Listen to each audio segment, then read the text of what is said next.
Welcome, everybody. My name is Sarah Backrack, and I'm part of the Northampton Neighbors Speakers Committee. And thanks for coming to this is our second Zoom speakers. Just a short blip, Northampton Neighbors has 900 members. And even during the time of the COVID pandemic, we're still trying to provide calls to people who would like weekly check-ins and some Zoom activities. We're just beginning to start to open up for some services, but mainly outside, yard work, raking leaves, planting flowers. So during this time, we have to improvise. Just to introduce the logistics, Nina talked about some. Everyone will be muted. If you have a question to ask at any time, you can ask it via the chat button. The chat button is at the bottom of your screen. If you have a problem, I don't know how to help you because that's all I know. Nina can talk if she has something to add. People are having problems, they can send me a message in the chat window. How do they find the chat window if they can't find that? They wiggle their mouse or their Bottom of the trackpad, screen? and then it's at the bottom of the screen. Okay, It so says it's always chat. at the bottom and it says chat. So please ask your questions and we'll try to get to all of them. Everyone will remain muted though, and we're only going to take questions via the chat because when too many people get on, we can't find hands and it gets too noisy. And I'll try to get to all your questions. So let me introduce Ellie Meeropol. She's the author of 4 novels, Her Sister's Tattoo that she's going to read from today, Kinship of Clover, On Hurricane Island, House Arrest, and many essays, of which a few are published in Lit Hub, Lilith, Ms. Magazine, Mom Egg Review, Boston Globe, and the Writers Chronicle. She's also a founding member of Straw Dog Writers Guild and leads the social justice writing project of the Guild. And that's only her newest iteration of herself in her profession, and she may tell you more. I'll turn it over to Ellie now. Thank you for coming, Ellie. Thank you so much, Sarah. And thank you, Northampton Neighbors, for being here. 21 years ago, I was working as a nurse practitioner in Springfield. I loved my job, life was good, but I had always wanted to write novels.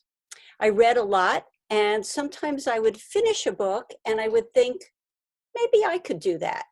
And sometimes I would finish a book and I would think, oh, I wish I had written that book. In the year 2000, I decided to start writing fiction.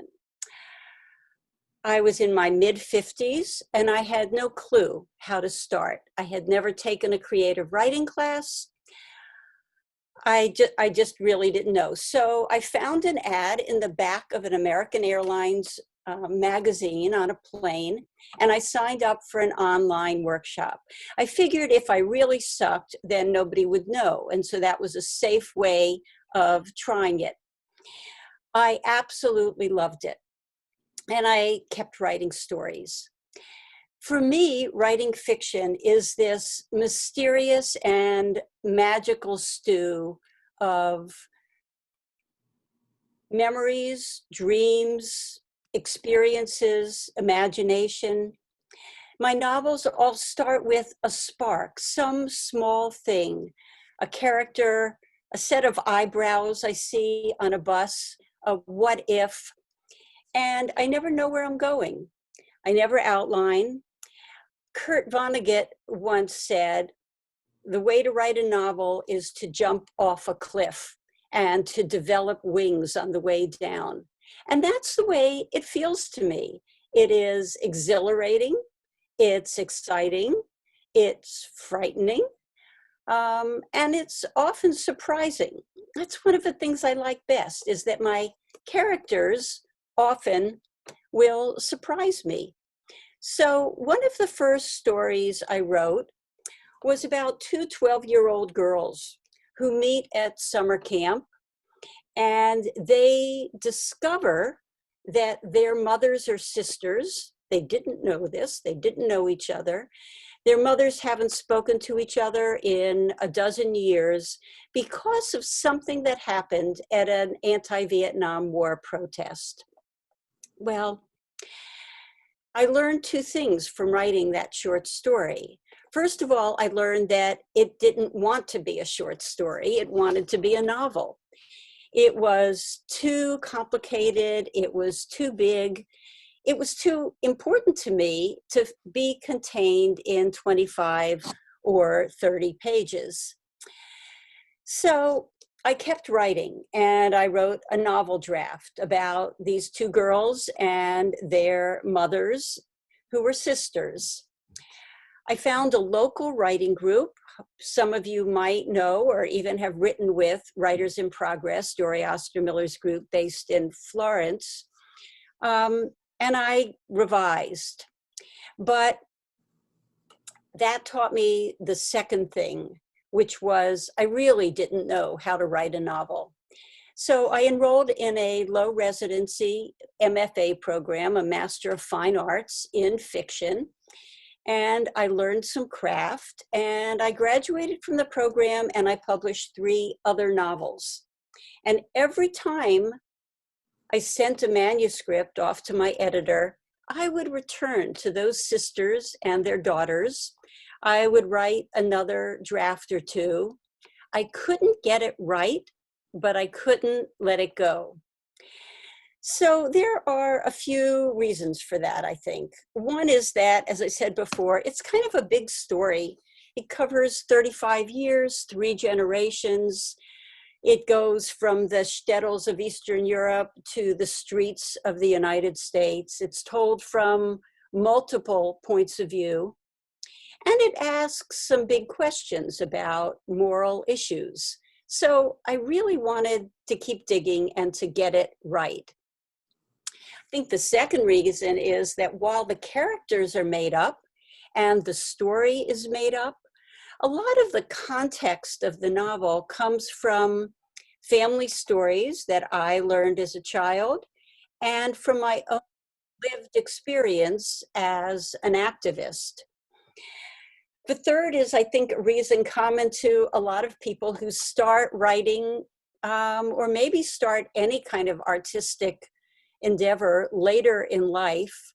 I call myself a literary late bloomer. And that is that if you've been reading and thinking about literature for decades, your critical skills and your taste are simply a lot more developed than your skill as a writer. At least that was true for me. The other true thing was that although people warned me that starting something new would be difficult because I would be a beginner, I loved being a beginner. I loved feeling that I had nothing to prove, that I could try things and I could fail, and that was just fine. So it worked for me. So 20 years later, Her Sister's Tattoo was finally published. Because it begins in 1968, over 50 years ago, it's classified as historical fiction. But really, it could be set today, given the massive protests and the really difficult choices that people are being called to make. Now, though, I invite you to close your eyes and enter the world of Her Sister's Tattoo with me. It's a hot August day, 1968. You are marching down the streets of downtown Detroit, protesting the war in Vietnam with thousands of other people, Black and white, young and old. In the front of the march, you see Rosa and Esther. You know them a little from the anti-war movement, from women's liberation. You've heard that they come from a family of activists, their parents, their grandparents. For years, you've seen them at demonstrations, union rallies and civil rights demonstrations. You've been in meetings with one or both of the sisters. This is what you and Rosa and Esther see on that march. The August air was charged with whiffs of marijuana and patchouli oil, the sulfur stench of asphalt softening in the heat, and the distant admonition of gas. Protesters overflowed the broad expanse of Woodward Avenue and spilled onto the sidewalk. Their chants ricocheted off the brick faces of the squat downtown Detroit buildings. And the excitement had a peppery smell, all its own. Well, when the march arrives at the rally site, you lose sight of the sisters. You're not near them when they hear the rumor that cops are beating people a few blocks away. You don't see them leave the rally to go help, to try to stop the violence. But later, you hear what happened on Grand River Avenue. You hear that the mounted police were beating people. You hear that the sisters threw small, hard green apples at the cops to try to make them stop hurting people. You hear that an officer was hit and he's hurt. You wonder what you would have done if you were with Rosa and Esther on Grand River Avenue. The next scene I'm going to read takes place right after the demonstration. Rosa and Esther return to Esther's apartment so she can nurse her baby, Molly, and to watch the evening news. A young anchorman with outsized ears orchestrated the network coverage of the demonstration. Film clips of speeches alternated with live feed of confrontations between demonstrators and police. Protesters thrust peace signs out the half-open windows of the jail-bound buses. We shouldn't have split early. Rosa imagined herself leading chants from the front of the bus, talking to reporters, convincing ordinary citizens watching TV that the war was wrong. She missed the electric charge, the wonderful chaos. I'm glad we did, Esther said. What if we'd been busted? Rosa pointed to the screen. Shush. Paramedics ran with a stretcher toward an ambulance. Lights flashed. An injured police officer, blanket tucked to his chin, a close-up of his helmet, hooked on the IV pole, bumping up against the saline bottle. Someone led a horse away. The reporter stood to the side. On Grand River Avenue, a few blocks from the rally at Kennedy Square, demonstrators attacked mounted police officers. Officer Martin Steele lost control of his mount and was thrown. The officer is in serious condition at City Hospital with a spinal cord injury. Demonstrators attacked the cops.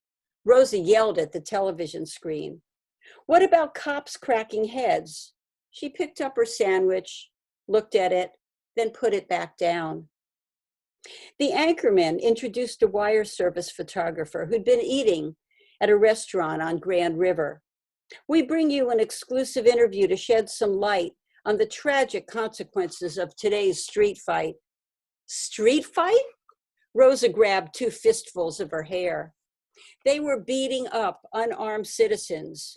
Did you see anyone taking photos? Esther asked, switching Molly to the other breast. Shush. I was at lunch when a skirmish developed between mounted police and demonstrators, the photographer said. I stood under the restaurant awning and took photos of the fighting. That's when I noticed two curly-haired young women, a redhead and a brunette, acting furtive. When they threw the rocks, my camera was ready. Furtive? Esther asked. They weren't rocks, Rosa muttered. His photograph filled Jake and Esther's television screen. Two young women with pale oval faces and electric hair, one with eyes squeezed closed. each with one arm extended, fingers splayed, frozen in the act of letting go. Neither sister spoke. Local coverage transitioned to international news. Soviet tanks swarmed the streets of Prague. Rosa felt dizzy. Esther turned to her sister and touched her arm. "It's worse than I thought," she whispered. "What have we done?"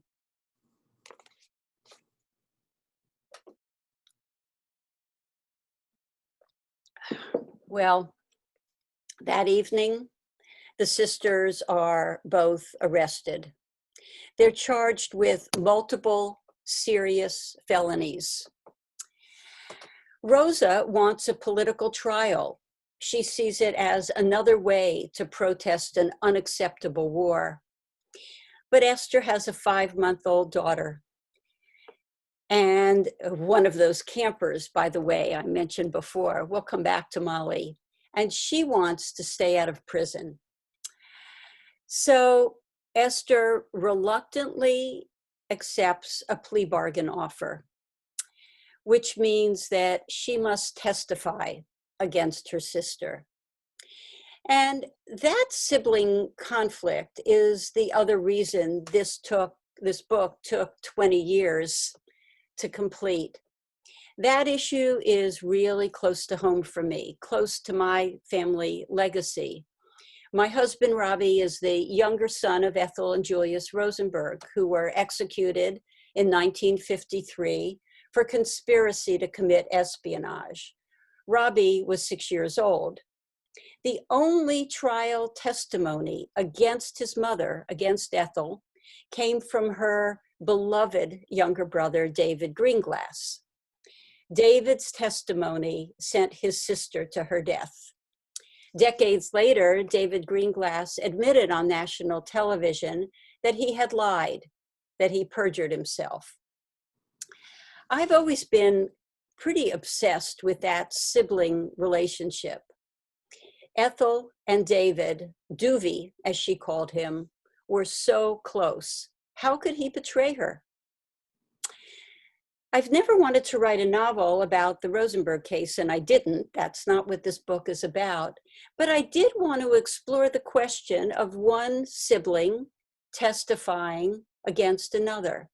I was interested in how characters who grew up together, who loved each other, once they were involved with courts and the so-called justice system, how they could be faced with impossible choices between loyalty to family, allegiance to the truth as they see it, and their deep commitment to social justice. The next excerpt I'd like to read for you is one that takes place at Rosa's trial. Esther is in the witness box.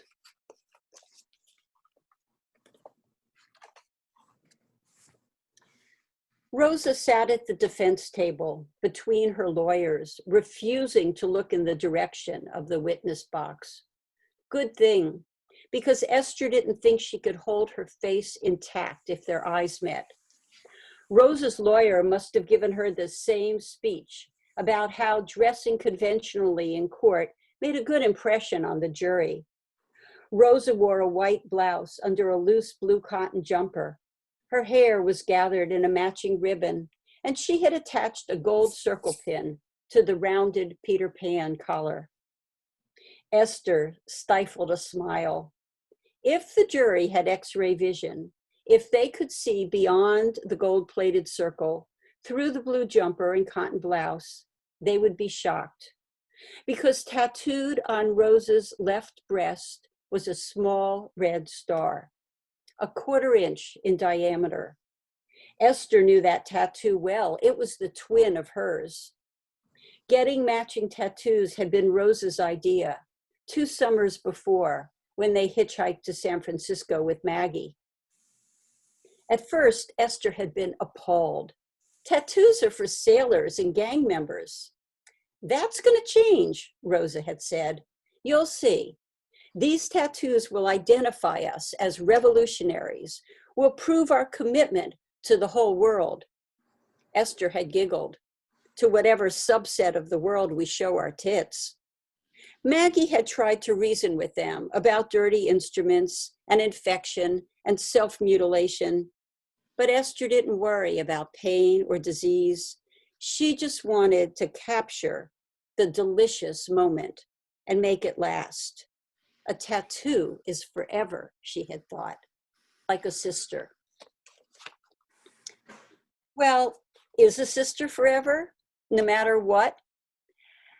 Rosa and Esther's choices define their lives in very different ways, and both of their choices have profound consequences. At that demonstration, Rosa was pregnant and didn't know it yet. She has a daughter. The sisters pass on very different legacies to their daughters. Rosa's daughter, Emma, grows up proud of the family legacy. She knows all about what happened on that Detroit street. But Esther's daughter, Molly, knows nothing about it. When they're 12, the girls meet at that summer camp I mentioned at the beginning. They are drawn to each other, but they have no idea they're related. After an argument about courts and justice, Emma brings Molly to the camp archive to explain her position. And I'm going to end with part of that scene from the camp archive.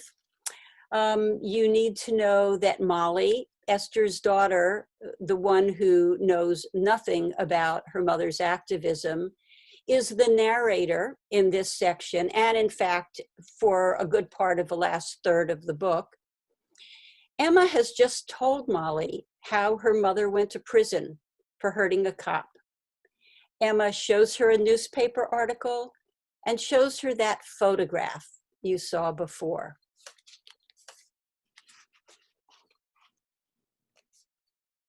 I studied the large black and white photograph. Two young women with pale oval faces and frizzy hair were caught with their arms flung out, fingers extended as if they had just thrown something. Emma's finger pointed to the woman on the left. That's my mom, Rosa. But I stared at the other woman, the one on the right, whose eyes were closed. The air in the room went all stale and dead and so heavy my lungs couldn't suck it in. What's wrong? Emma asked. I don't understand, I pointed. That looks like my mother. Esther stared at me. That's impossible. That's Esther Levin, my mom's sister, who finked on my mom and sent her to prison. Esther Levin Green. I pictured the gold letters on the diploma that hung on the wall over my mother's desk in the alcove off the kitchen. A smoldering started deep inside my throat and spread like fiery sunburn over my neck and face. Know-it-all Emma was dead wrong about this. My mother doesn't have a sister, I said. I would know. She would have told me. Emma looked at me and then at the photograph, then back at me, like she was trying to decide if I resembled my mother, or maybe if I was somehow responsible. What did you mean, I asked, that Esther finked on her sister? Esther testified against my mom and sent her to prison so she could avoid prison to take care of her baby. She jabbed her finger in my face. That must be you. I didn't understand. In Emma's world, people attacked policemen and went to prison. In my world, people were regular and their kids hung out with their friends and had fun. How could we be in the same family? A moth bumped its frantic dance against the window. Emma wouldn't stop talking. My grandparents, she said, well, I guess our grandparents, had to sell their shoe store to pay the fines. I covered my ears with my hands so I wouldn't have to hear her lies. My grandmother collected porcelain cocker spaniels. We visited her every year at Passover. She had promised to leave me her china doggies in her will. Would she leave half to Emma? No, I crossed my arms and frowned at Emma. I don't believe any of this. So Emma repeated the whole story again about cops beating people and throwing apples and the horse rearing up and the cop falling down. Except this time she told it with two sisters, Rosa and Esther. This time it was worse because I knew what was coming, and her sentences punched holes in my lungs, up one side and down the other. When she finished, the room was quiet except for the dull lament of a lone cricket. No way, I whispered when I had breath again. I pushed off the stool and turned away from Emma. I'm going back to the bunk. I don't want to hear anymore. I love my mom. I love mine too, Emma said softly. I squeezed my lips together thin and tight and pointed at her face like she did to me before. I don't believe a word of this, I said. You made this stuff up. Thank you. Wow. I hate to jump in with some sort of logistic stuff, but just before we go in, please remember, if you have a question, go to chat so that Ellie can try to get to all of them. And also, this is just a plea for Northampton Neighbors, which is a nonprofit and still has no fees or costs for joining or for services. And even during this time of a pandemic, we're trying to keep supporting people, and we need your support. So if you can go on the website of northamptonneighbors.com, there's a donate now button and lots of ways to donate, and as little as you can or as much as you can, whatever would be very helpful. So Ellie, I'm going to start with the questions. After having this story in your mind for over 20 years, and now you finished it, do you miss it? Do you miss the background noise?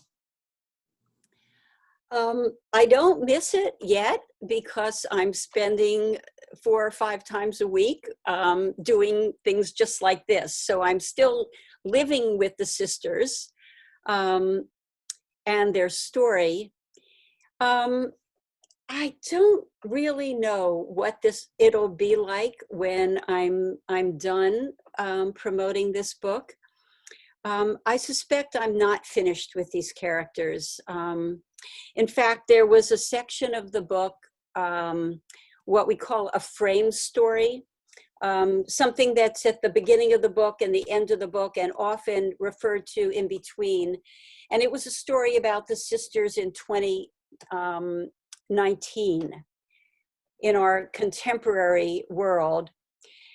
And my editor thought it was just too complicated, and she had me take out the frame story, but I couldn't give it up. So I changed the characters' names and a few details, and that story has now been published as a short story. So if you read Her Sister's Tattoo, and you must know what happened to Rosa and Esther years later, you can find that story at online at Solstice Magazine. Another question. Why did you choose 1968? Was it a significant date for any other reasons? 1968 was a really important year in the anti-war and women's liberation movements.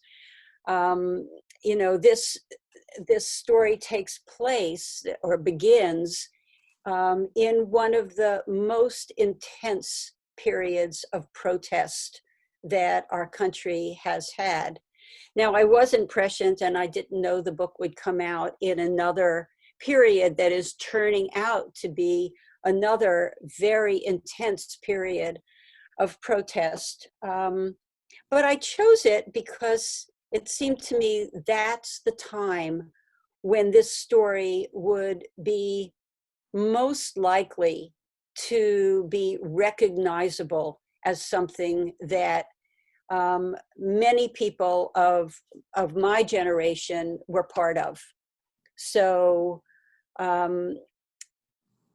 it felt like absolutely the right year. It's also the year I got married, but that's irrelevant to writing the book and the story.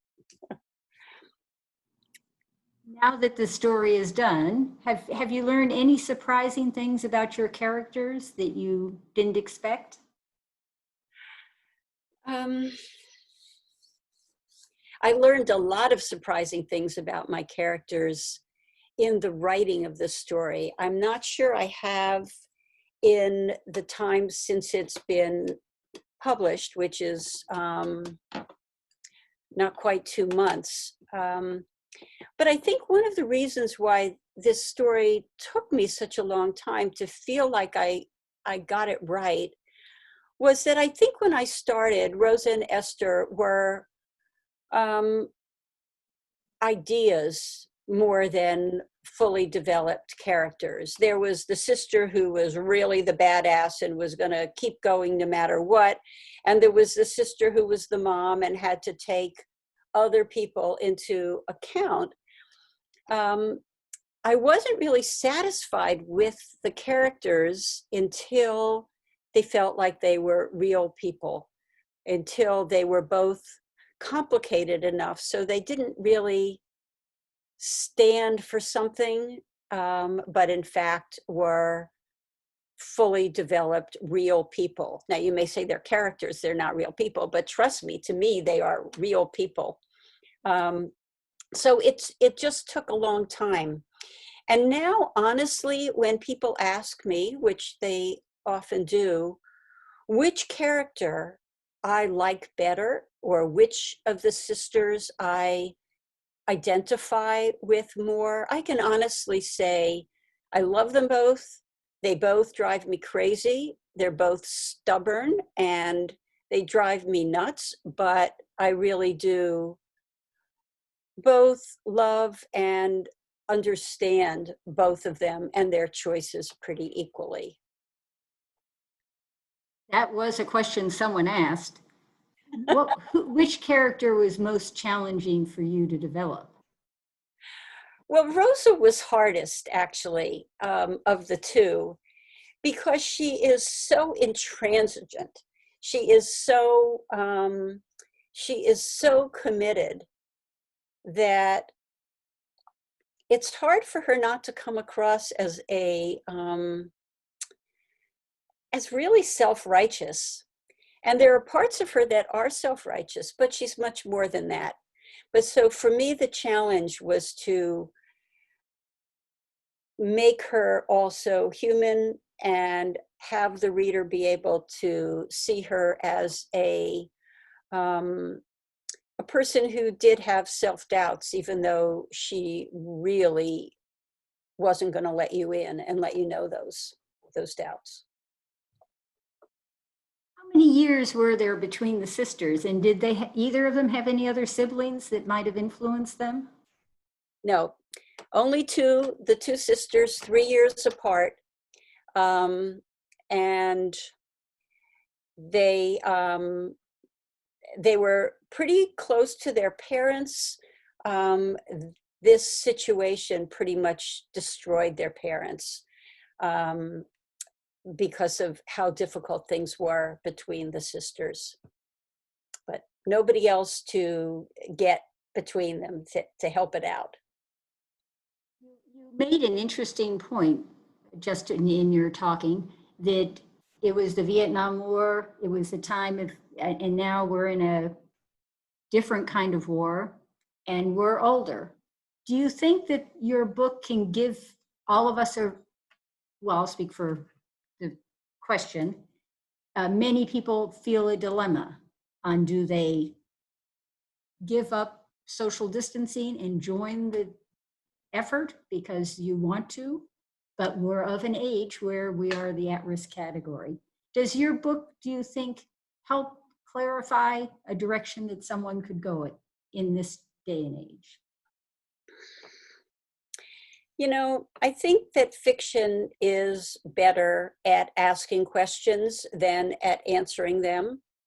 And I think that one thing the book does sort of suggest to readers is that there is not one right way. There's not one decision that is going to be perfect for everybody.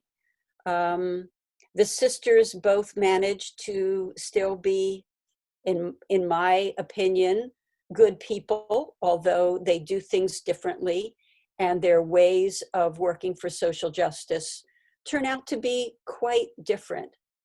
And I think that's true for us today, that for each of us, no matter what our age or other category, we have to figure out how we're going to be part of the solution rather than part of the problem, and do our best to work hard in that way that feels right for us. I don't see any more questions, or I see one more, but many people commented on just, wow, and what a wonderful talk, and they need to read the book. And some who read the book thought it was tremendous. So the next and last question we have, unless someone jumps in, is where can they get the book? Well, my preference is that you get the book from your favorite indie bookstore. You can get the book at Broadside, you can get it at Odyssey, you can get it at Book Moon in East Hampton. It's available at Amherst Books. And if you, and most of those places are saying now that you get a quicker delivery if you phone in rather than use the website. I think all of those bookstores have copies physically in the store, and so you can get it pretty quickly using curbside pickup or delivery. If you don't want to order from a bookstore, there's now this wonderful alternative online shopping place for books called bookshop.org. It's an alternative to You Know Who, and you can get books from them. They share first of all, they discount books, not as much as the other place, but and they also share profits with the bookstores. So bookshop.org is another great alternative to know about for this book or for any books that you want to order at this time. Nina, I don't know if you want to unmic people, but we have 35 people, or 34, someone just left. But thank you so much, Ellie. That was just wonderful, and I think I speak for everybody, and we'll have thanking, clapping. Everyone can unmute themselves. Okay. Yeah. Way to go! Yay! Thank you very much. Thank you so much for coming, people. Wonderful. Questions? Anything Any else? other questions? Try to raise a physical hand. Yeah, your computer says David, but you don't look like a David. I can't hear you. Marcia. Unmute, Marcia. No, Okay. she's She's unmuted. unmuted. Needs a microphone. Yeah, sorry, this is a different computer. Can you hear me now? Yes. Yeah, okay. So you're not the first author to say this, but I'm totally fascinated with the idea of characters just becoming characters in their own right, that the characters actually surprised you at times. Yeah. Can you describe more about that? It's hard for me to understand how that happens. I think it's about the writing process. It's about, for many writers, when we write fiction, we go sort of into what a friend of mine calls the zone, where you're kind of just open to the universe. You're open to your characters. You've spent so much time with these characters, they feel real to you. And so sometimes when you don't really know what's coming next, I'll do something like ask a character a question. And I'll say, tell me something you've never told me before. And then I'll just start typing, I'll start writing and see what happens. So it's really, you know, I think some writers are very cerebral. I'm not. I'm a sort of by the seat of the pants, trying to dig down into these characters and understand them. And yeah, they do surprise me. Sometimes they'll say things that I had no clue. You know, about halfway through the process of writing this book, I learned that the husband of one of the characters used to have the hots for her sister. And I was shocked because it didn't become a big part of the story, but it became something that I said, oh, well, yeah, that's interesting. So I don't know how to explain it better than that, other than if you love writing fiction and you love sort of making stuff up, this is something that happens. Now, I have a long history of making stuff up. And I didn't start writing fiction until I was in my 50s. But when I was a kid, I had an imaginary friend, as many of us do. And she always lived up in that corner of any room I was in. And her name was Mrs. Calipigian Kinnickinny. I have no idea where that came from. But, you know, some of us have overactive imaginations. And so writing fiction is better than telling lies, right? Any other questions? I do. Great. Mary Lynn, I'm curious, did your experience add to the story? Experiences you might have had in protesting or where the girls grew up, where the protests were, you know, what were the local regulations like? Was that researched for a particular location, or is it an area you were familiar with? Both, actually. I was very involved in anti-war and women's liberation movements in the late 60s and 70s. And so, I mean, the demonstrations come partly from my own memories of what things were like and partly from research. So, you know, I went back and looked at videos and read reports of all of those anti-war demonstrations. I found speeches. I researched the chants that we used. I never been good enough to remember all of that, but I remembered a lot of it, and then I used research for the rest. One of the places that was the most interesting to me for research was the proceedings of the Winter Soldier Project. You know, these were Vietnam vets who came back and testified about what they had seen, what they had been through in Vietnam. The sisters have a cousin, Danny, who goes to fight. And I don't have that experience. So I used a lot of the Winter Soldier material to try to get Danny's portions right. So it was really a combination of experience and research. And some of the research was interviewing people. You know, I had friends who were in prison, who visited people in prison, who one friend, a local professor who had worked with the Church Commission that had discovered the details about COINTELPRO, which, you know, was a government project, I guess, that targeted Black Panthers and other left groups. And so, you know, I took him out to lunch and said, you know, let me pick your brain about this. So I think the research is important.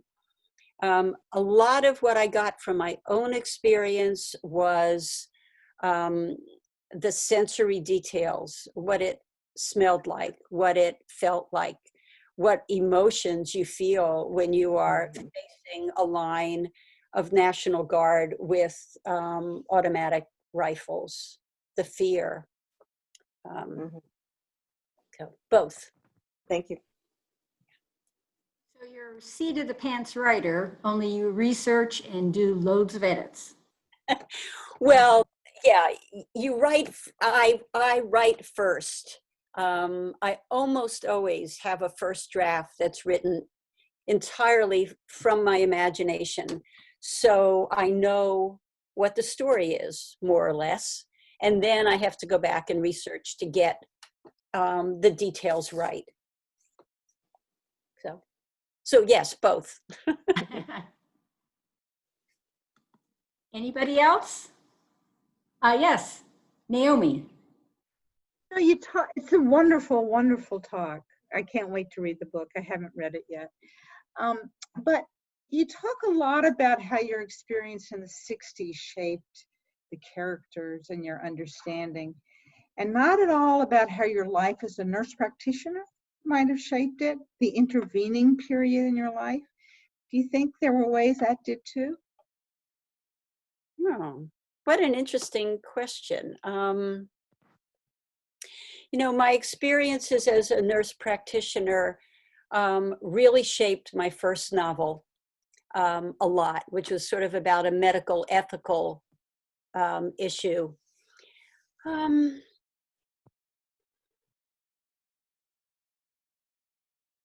I'm not sure how my work really shaped this. You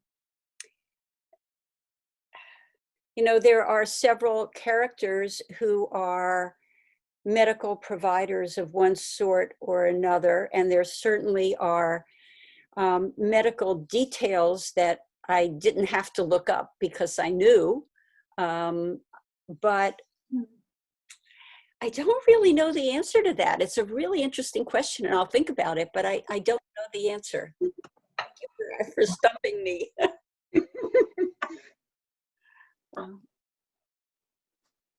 Right, do we leave her stumped or any last questions? Thanks, everybody, and especially thank you very much, Ellie. Thank you all for being part of this.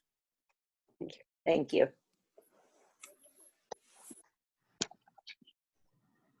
And thank you, Sarah. And thank you, Sarah. Oh, you're welcome.